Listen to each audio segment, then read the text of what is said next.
उनके लिए भी बैठने की, सूतने की, रहने की व्यवस्था नहीं है। समय के अनुसार उसमें परिवर्तन होना चाहिए। पहले जो बिल्डिंग है उसको तोड़कर बहुमंजिल। नमस्कार, मैं हूं राकेश, आप देख रहे हैं इन वर्ल्ड। खास मुलाकात के खास कार्यक्रम में आज हमारे साथ मौजूद है अधिवक्ता प्रेम पासवान। प्रेम पासवान जी एक अधिवक्ता हैं, पटना हाई कोर्ट में इनका प्रैक्टिस चल रहा है और ये वर्तमान समय में जो बार काउंसिल का चुनाव होता है उस चुनाव को ये लड़ रहे हैं। तो आज हम आपसे मिलवाएंगे आपको प्रेम पासवान जी से और जानेंगे कि आज क्यों इनको बार काउंसिल का चुनाव लड़ना पड़ा या ऐसी जो बहुत सारी परिस्थितियां हैं, उस परिस्थिति पर हम आज इनसे चर्चा करेंगे। सर, आपका खास मुलाकात कार्यक्रम में आपका बहुत बहुत स्वागत है। धन्यवाद, आप तमाम लोगों को धन्यवाद। सर, सबसे पहले तो चूंकि आपका नाम प्रेम पासवान है, तो पासवान शब्द ही आज सरकार के नज़रों में चुभता है। हमारा ये सवाल रहेगा कि बिहार में जो अनुसूचित जाति जनजाति समुदाय के जो लोग हैं उनको बार काउंसिल का चुनाव लड़ने में कितनी कठिनाइयों का सामना करना पड़ता है? सबसे पहले आप जो संपूर्ण बिहार और आप तमाम लोगों को दीपावली और छठ की बहुत बहुत शुभकामना। लोक आस्था का पर्व छठ, चूँकि ये विशुद्ध रूप से प्रकृति पूजा है, और दीपावली जो बुद्ध के उत्सव के रूप में हम लोग मनाते हैं, दीपोत्सव। इसके लिए आप दोनों आदमी को बहुत बहुत बधाई। संपूर्ण बिहार के लोगों को दीपावली और छठ की बधाई। आपने तो बहुत बड़ा सवाल कर दिया कि पासवान जो है, पासवान जाति पहले इसका काम हुआ करता था चौकीदारी। जब पूरी दुनिया सोती थी तो ये रात को अकेले पूरे गांव को जगाता था और कहता था, जागते रहो जागते रहो, नहीं जागोगे तो तुम्हारे संपत्ति लूटे जाएंगे, तुम्हारे पशु और जो धन है तुम्हारा लूट लिया जाएगा। इसलिए हम जिस बिरादरी, जिस समाज से आते हैं, पासवान बिरादरी से, इसका काम है जगाना, देश को जगाना, समाज को जगाना। और आपने एक सवाल किया कि बिहार बार काउंसिल में आप चुनाव क्यों लड़ रहे हैं। तो आज बाबा साहब का देन है, बाबा साहब भीमराव अंबेडकर का देन है कि हमारे जैसे लोग बाबा साहब के आशीर्वाद से पढ़े लिखे। बाबा साहब भीमराव अंबेडकर बिहार विश्वविद्यालय मुजफ्फरपुर में मैंने पीजी किया, जिसको एमए बोलते हैं, एलएलबी किया, और मैं आज पटना उच्च न्यायालय में एक अधिवक्ता के रूप में कार्यरत हूँ।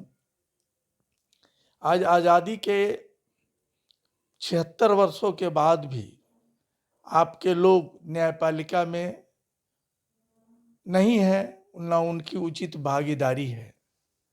यह बहुत बड़ी विडंबना है। और बिहार बार काउंसिल में आज़ादी के इतने वर्षों के बाद भी अनुसूचित जाति और जनजाति का कोई प्रतिनिधि आज तक नहीं चुना गया है। तो मैंने सोचा कि भाई, मैं पिछले बार भी चुनाव लड़ा था बिहार बार काउंसिल का, लेकिन उसमें हमारे लोग उतना एक्टिव नहीं हो पाए थे जितना, क्योंकि देखिए ये जो चुनाव है संपूर्ण बिहार के लोग इसमें अधिवक्ता भाग लेते हैं। पूरे 38 जिला है और 106 बार है जहां अधिवक्ता लोग बैठते हैं, उसको बार बोलते हैं। तो 106 बार में संपूर्ण बिहार, अब बुझ लीजिए कि पहले तो झारखंड भी था इसी में, अब तो कट गया है तो आधा बिहार बचा है। तो आधा बिहार सासाराम, भभुआ, मोहनिया, औरंगाबाद, छपरा, सिवान, गोपालगंज, बेतिया, मोतिहारी, इधर चले जाइए मधुबनी, दरभंगा, सीतामढ़ी, शिवहर, उधर सुपौल, सहरसा, मधेपुरा, पूर्णिया, औरंगाबाद, इधर चले जाइए भागलपुर, बांका, और इस तरह इस संपूर्ण बिहार का है। इसमें इस बार 65,000 वोटर्स जो अधिवक्ता हैं, अधिवक्ता 65,000 हैं। बहुत लोगों का नाम कुछ कारणवश काट दिया गया है। जो लोग वेरिफिकेशन का अपना फॉर्म नहीं भरे थे उनका नाम काट दिया गया है। तो हम लोग अब 65,000 के करीब अधिवक्ता बिहार में बचे हैं जो इस चुनाव के में हम लोग प्रक्रिया में सम्मिलित हैं। और 157 उम्मीदवार हैं, 157 उम्मीदवार हैं हम लोग इस पूरे चुनाव प्रक्रिया में। इसलिए हम तमाम जो बिहार के लोग हैं क्रांतिकारी इस चुनाव में हम आए हैं। और मैं उम्मीद रखता हूं कि इस बार हमारी जो है हमारे जो लोग हैं हमको पहचानेंगे और अपने लोगों को वहाँ बैठाएंगे ताकि उनकी आवाज़ बनकर मैं वहाँ उनकी बातों को मैं उठाऊं। और मर्यादा में रह के कोई बात, जिस सदन में रहिए उस सदन के मर्यादा का पालन करना चाहिए लोगों को। और मैं मर्यादा में रह के अधिवक्ताओं के सवाल को उठाऊंगा। एक सवाल ये भी आता है कि जैसे इससे पहले, मतलब इस चुनाव से पहले जो लोग सदस्य रहे हैं उन लोगों में ऐसी क्या कमी रह गई कि प्रेम पासवान को मैदान में आना पड़ा? देखिए, उन लोगों में कमी उमी नहीं है। वो तमाम जो लोग हैं वो लोग सब लोग बहुत अच्छे लोग हैं, विद्वान अधिवक्ता लोग हैं। कमी नहीं है, अब तो समय का परिवर्तन है। मैंने आप अपनी दावेदारी वहां पे अपना प्रतिनिधित्व दिखाना चाहते हैं? देखिए, समय परिवर्तनशील है। एक जमाना था जब इस देश में जवाहरलाल नेहरू साहब थे, हम लोगों के प्रधानमंत्री हुए, इंदिरा जी हुए, लाल बहादुर शास्त्री हुए, डॉक्टर राजेंद्र बाबू इस देश के प्रथम राष्ट्रपति हुए, बाबा साहब इस देश के शिल्पीकार, संविधान रचयिता बने। तो समय के अनुसार सब चेंज होते रहता है, परिवर्तनशील है। उन लोगों का, कुछ लोगों का उम्र भी अब ज़्यादा हो गया है, फिर भी वो लोग चुनाव लड़ रहे हैं। सर, तो उन पर मेरा कोई कमेंट नहीं है। जी जी बिल्कुल। सर, एक सवाल ये आता है, जैसे हम लोग प्रायः माने हम लोग ये देखते हैं जब हम लोग व्यवहार न्यायालय में जाते हैं, किसी भी कोर्ट कचहरी में जाते हैं, तो वहाँ पे हमने देखा है, नोट भी किया है कि जो अधिवक्ता होते हैं उनको बैठने के लिए जो पर्याप्त जगह होना चाहिए, जो सुविधाएं होनी चाहिए, उसका अभाव मैंने कई कोर्टों में देखा है, कई जगहों पे देखा है। तो सर, इसके लिए मतलब क्या व्यवस्था है, या क्या आपके माध्यम से जब आप जीत कर जाएंगे तो इसके लिए क्या परिवर्तन आप करेंगे? देखिए, ये बात आपका बहुत मजबूत सवाल है और एक बहुत ही अहम सवाल है अधिवक्ता के हित में। जी। और चूंकि जैसे जैसे इस देश में जनसंख्या बढ़ी है, लिटिगेंट्स भी बढ़े हैं, उस हिसाब से न जजों की संख्या बढ़ी है, अधिवक्ताओं की संख्या बढ़ी है। लेकिन न्यायालयों में जिस तरह का भीड़ बढ़ा है, हमारे अधिवक्ता भाई आज रोड पर बैठ रहे हैं, पीपल के छांव में, नीम के पेड़ के छांव में। तो उस हिसाब से न्यायपालिका को जिस अनुसार से फंड मिलना चाहिए केंद्र सरकार की ओर से, वो समुचित फंड नहीं मिल पा रहा है, जिसके वजह से आज हमारा अधिवक्ता पेड़ की छांव के नीचे। और मैं जब जाऊंगा तो इनके सवालों को उठाऊंगा कि जो बार काउंसिल का जो बिल्डिंग है, अब समय के अनुसार उसमें परिवर्तन होना चाहिए। पहले जो बिल्डिंग है उसको तोड़कर बहुमंजिली इमारतें बनाकर नीचे कार पार्किंग, चाहे जो भी वाहन है लगाने का प्रक्रिया, उसमें जो बड़ा बहुमंजिली इमारत जैसे दिल्ली वगैरह में है, महाराष्ट्र वगैरह में है, बगल के राज्य में चले जाइए, हरियाणा वगैरह में चले जाइए, पंजाब में चले जाइए, वहाँ लगेगा कि ही नहीं कि आप किसी, वहाँ तो वेल मेंटेन है।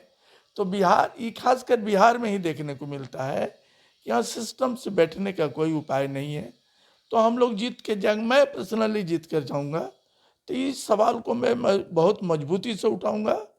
अभी देखिए कि भवन बना है पटना हाई कोर्ट में, शताब्दी भवन, आप लोग गए होंगे, देखे होंगे।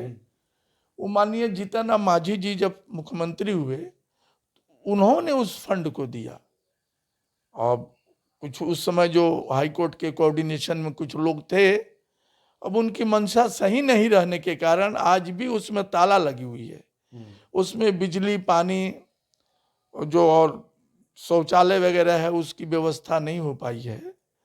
तो मैं जीत कर जाऊंगा तो मैं अधिवक्ताओं के लिए, चूंकि अधिवक्ता परिवार है मेरा, मैं उसी के बल पर आज यहाँ हूँ, तो मैं उसके सवालों को लेकर मैं आगे बढ़ूंगा और उसके बैठने की बात करूंगा। सर ये जो समस्याएं हैं, जैसे अधिवक्ताओं को बैठने की समस्या है, तो ये समस्या एक तो न्यायालय से जुड़ा हुआ है।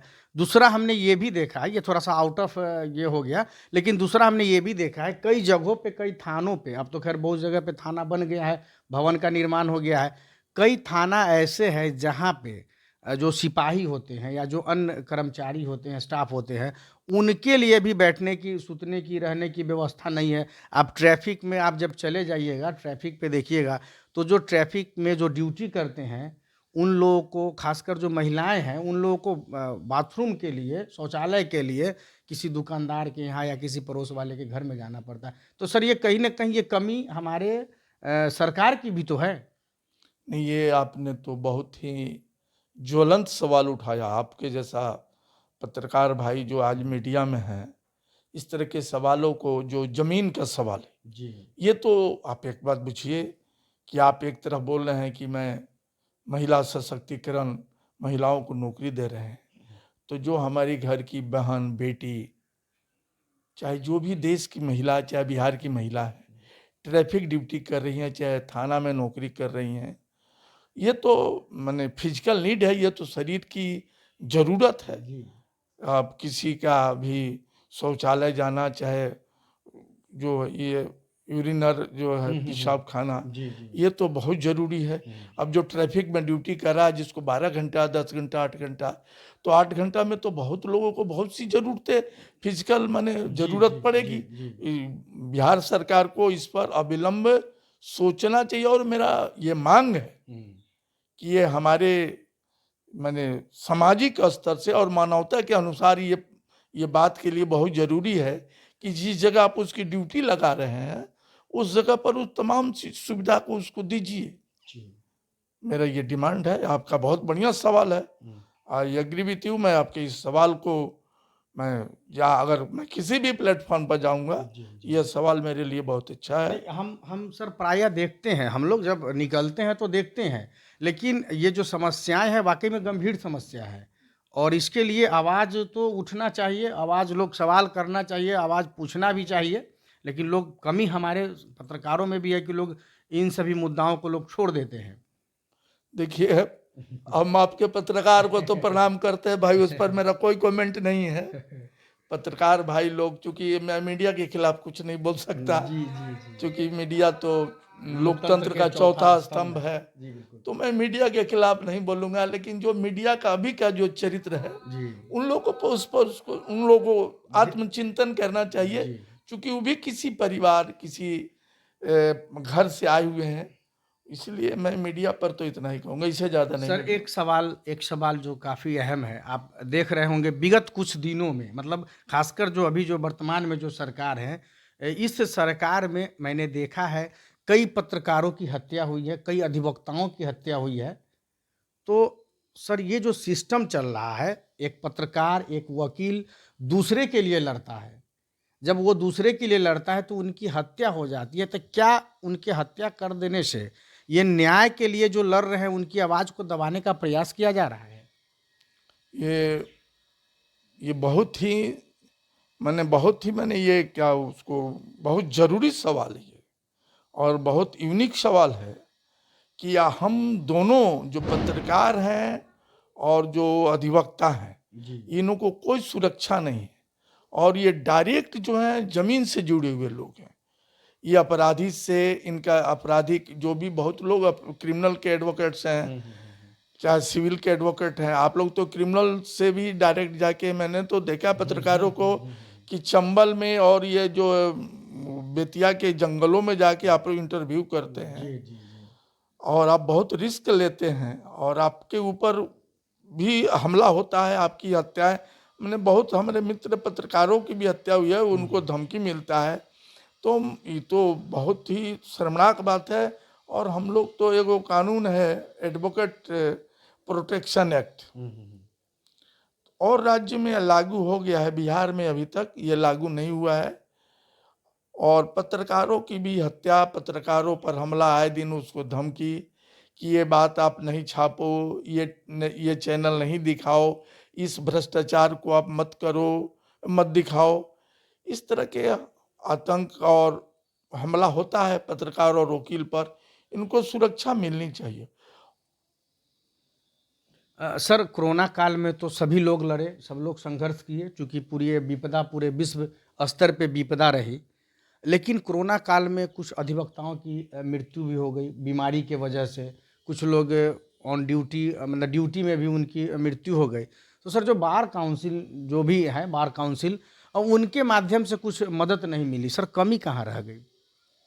देखिए, सबसे बड़ी बात है कि इस राज्य में, चाहे इस देश में, अधिवक्ता बहुत ही निरीह है। आज पटना हाई कोर्ट का सब गेट बंद है। अफसर का गाड़ी घुसता है पटना हाई कोर्ट के प्रीमिसेस में, लेकिन अधिवक्ता की गाड़ी उसके पार्किंग के अलावा कहीं नहीं जा सकता है। और अधिवक्ता कोरोना काल में सबसे ज्यादा प्रताड़ित हुआ है। उसको कोई मदद करने वाला नहीं था। बहुत से अधिवक्ता हमारे भाई जो मर गए अधिवक्ता, उनके परिवार को देखने वाला नहीं है। 2500 डेथ क्लेम बाकी है बार काउंसिल के पास, और कुछ लोग मलाई खा रहे हैं, और वो लोग नहीं चाहते हैं कि इस मलाई को माने जो है रोका जाए, ताकि उनका उसी से परिवार चल रहा है। बहुत बार काउंसिल के मेंबर ऐसे हैं जिनका कोई प्रैक्टिस नहीं है, सिर्फ बार काउंसिल के ही पर जिंदा है, उसी के पैसा को इधर उधर करके अपना जिंदा है। इसीलिए अधिवक्ताओं को सोचना चाहिए इस चुनाव में कि किन लोगों को जिताना चाहिए। जो लोग जात के आधार पर भी हमारे अधिवक्ता भाई वोट देते हैं, उनके जात के लोग 25 बरस से 30 बरस से बार काउंसिल के मेंबर हैं। उस जात के लिए उन्होंने कोरोना काल में वो अपने जात को भी नहीं दिया पैसा। चलो, हम लोग तो उनके जात के भी नहीं थे, हमारा प्रतिनिधि भी नहीं था, लेकिन जिस जात के लोग प्रतिनिधि कर रहे थे बार काउंसिल में, उस जात के लोगों को भी नहीं मिला। कुछ लोगों का प्रैक्टिस चला दलाली के नाम पर, सेटिंग के नाम पर, कोरोना काल में करोड़ों का मालिक बन गया। लेकिन ये जनरल बहुत नहीं हुआ, कोई मदद नहीं हुआ। सर, प्रेम पासवान आज चुनाव लड़ रहे हैं, ये क्या संदेश देना चाहते हैं?